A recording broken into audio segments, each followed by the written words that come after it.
In the meantime, tonight, D.C. Mayor Muriel Bowser is answering questions about her proposal to curb crime. The city council debated the plan during the mayor's trip to Dubai last week. She was there, of course, for a climate summit.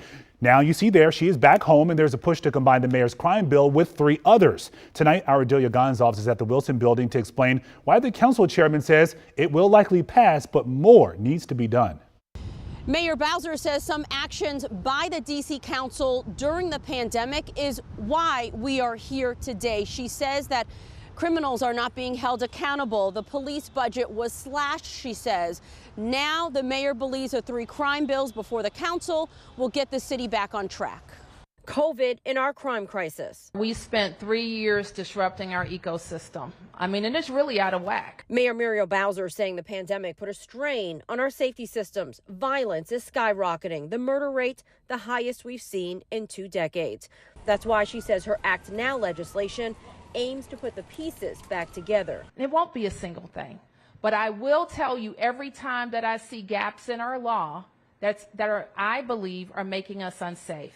And I'll advance those to the council. Do you feel like these various iterations of crime bills that the city is now seeing is a knee-jerk reaction? Mayor Bowser's Addressing Crime Trends Now Act is one of 3 crime packages before the council. Council Chairman Phil Mendelson says elements of the bills could be combined to make one catch-all legislation.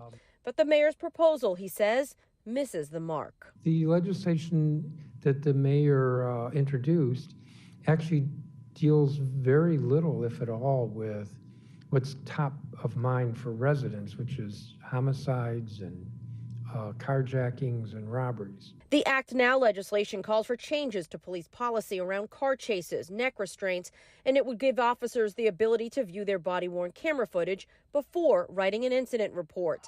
It also addresses what the mayor calls emerging crime trends. The ski mask and retail theft and open-air drug dealing. But many residents testified before the council expressing concern about those proposed drug-free zones and possible civil rights violations. Mendelson calls the proposals, quote, constitutionally suspect, and says drug-free zones were repealed 10 years ago because of it. And get this, the mayor was a Ward 4 council member when she voted to repeal the drug-free zones 10 years ago. Phil Mendelson says that the Judiciary Committee will likely move crime legislation forward in the beginning of the new year. Outside the Wilson Building, Delia Gonzalez, WUSA 9.